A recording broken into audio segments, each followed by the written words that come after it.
Hey, good morning everybody, and welcome back to another month of Kids Cafe Live. I'm so glad that you could come and join us for this family worship experience this morning.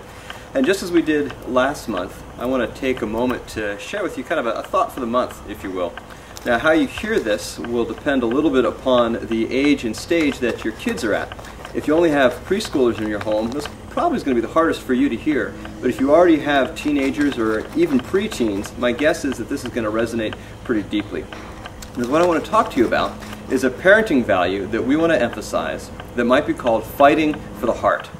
The big idea behind it is that it is essential for every parent to fight for the hearts of their sons and daughters.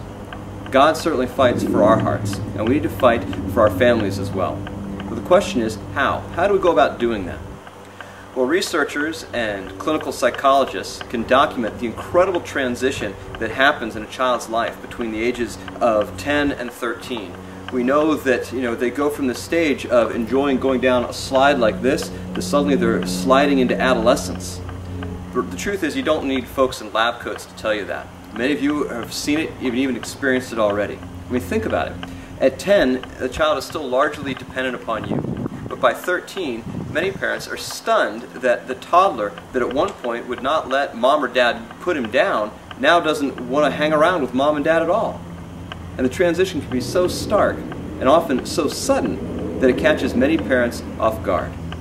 But something happens during that transition time that deeply impacts how you can fight for your child's heart.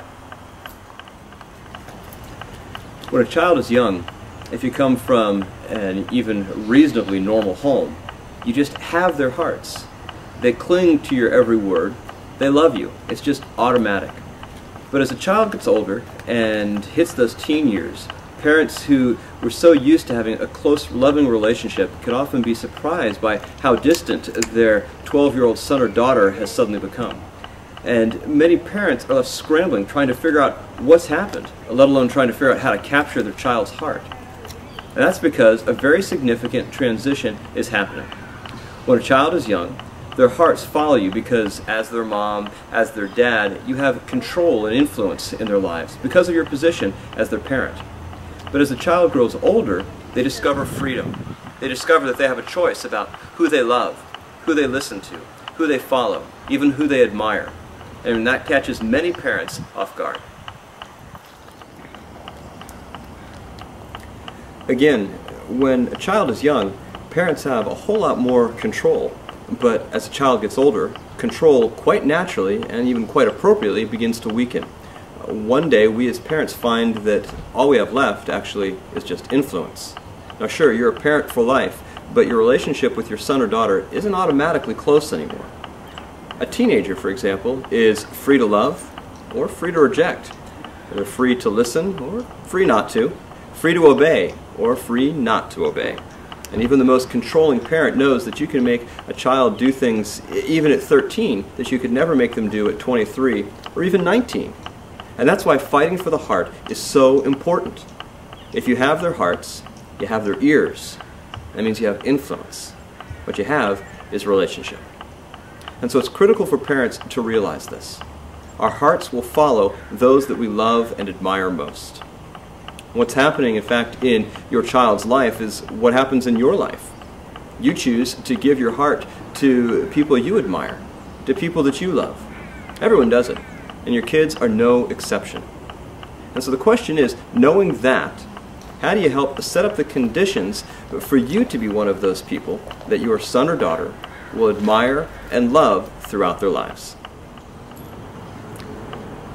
Well, there are a lot of answers to that question, but one that we want to focus on this month is simply this, that the people we love and admire most are the people that we make relational time for, and who quite frankly make time for us.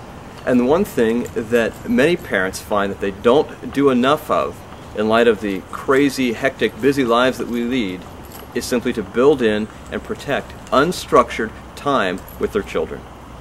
And so when you have that unstructured time with someone, though, that's where a relationship really grows. And so this month, the challenge for us, whether it's with your preschooler, maybe your 5th grade daughter, or even your 17-year-old son, is to book some unstructured time together. And I don't mean just, time between breakfast and walking out to the school bus stop, or not time between chores and laundry and sports. I mean a date. Plan a few hours to just hang out sometime this month. Find something that they like to do and do it with them, and with each child in your home. Take them out to breakfast or to dinner with no agenda, no life lesson that you need to impart.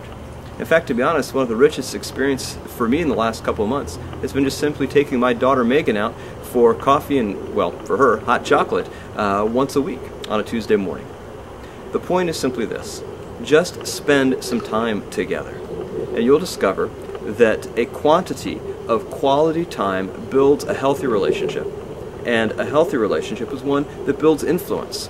So when your son or daughter reaches that age where they begin to realize they have freedom and exercise that freedom, they'll be far more likely to exercise the freedom in the direction of mom or dad.